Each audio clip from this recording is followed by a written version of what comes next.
their teeth in their mouth, about an inch back, that are waiting for things to enter their mouth. Now those teeth are designed to do two things and two things only, and that is to crush and keep whatever's in their mouth inside their mouth. That's why my tongs are on a really, really long string, and then they attach it to me because they don't care if I fall in. So very, very cool muscle that these guys have. Us humans, we actually also have a buccal muscle.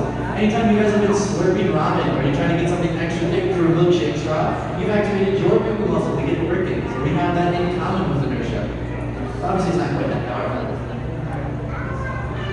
Now, sharks as opportunistic eaters usually end up eating three things. And those three things are the dead, the dying, and the weak. Now, all of us learned the hard way with COVID. When one fish gets sick, all the fish end up getting sick. But when we have sharks around, one fish gets sick, and then it gets eaten, and the rest of the fish get to stay nice and healthy. It's not necessarily something we can do for COVID, but for the ocean, it works really, really well. Now, when we have healthy shark populations, we have a much healthier fish population. When we have a healthy fish population, we have a healthy reef. And when we have a healthy reef, we have more fish.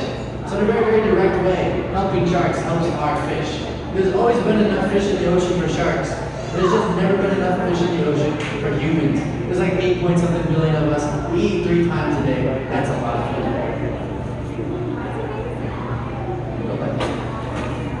Now, unfortunately, sharks have a couple problems facing them today. And a really, really big one is bycatch. Bycatch is when you catch something that you didn't mean on catching or by accident. And usually it's not too big of a deal if you're fishing line or hook because you can just put it back. But we invented nets. Nets can't discriminate against what they catch. Make a big piece here.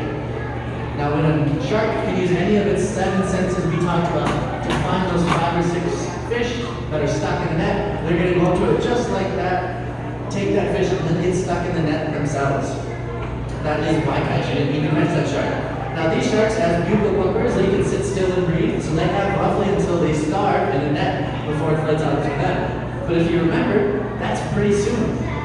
There's also another type of shark, like our big great white shark, the obligate ram ventilator. When he gets stuck in the net, he only has about 11 minutes before that not being able to move around makes him fall asleep permanently. And it's for that reason that sharks and nets are considered very sustainable. Now, sharks, they don't reproduce very quickly, hardly ever. Out of all 7 of our sharks here, 1 of them might have up to reach sexual maturity every other year or so. So at the rate they reproduce, it's really, really, really low. And the rate we accidentally take them out, it's too quick.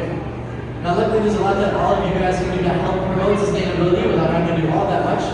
All of you said you're on vacation, and once again, jealous. But when you guys go to our restaurants down here and go to order seafood, ask your waiter or waitress where that seafood came from. If they can't tell you who caught your seafood, that is the #1 sign of unsustainably sourced seafood.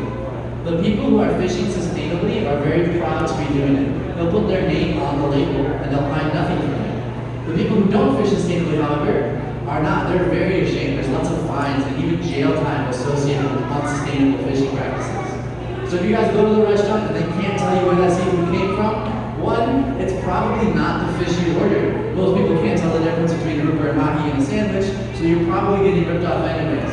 And 2, it definitely wasn't sustainably caught. So you're going to be very, very careful.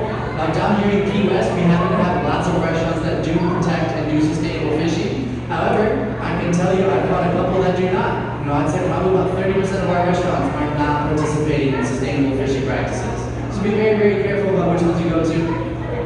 The last note I will leave you all with is aquaculture. We've essentially figured out how to grow fish on farms. It's pretty cool. It's not the most environmentally friendly, but it is way, way better than our current commercial fishing practices. So if you guys go to the grocery store and go to get fish sticks, tilapia fillets, tuna, whatever you decide to get, look to see if that product is grown aquaculturally. Aquaculture products are usually a couple dollars cheaper, and they taste a lot better, and I think they taste extra good because they're a couple dollars cheaper, and I'm a college student, so I really appreciate this fact. Now, any profits that aquaculture get just goes right into aquaculture research. The ultimate goal of aquaculture is to be able to feed everybody without having to take anything from the ocean. And if we can hit that point, that would be phenomenal for our oceans. Now, other than that,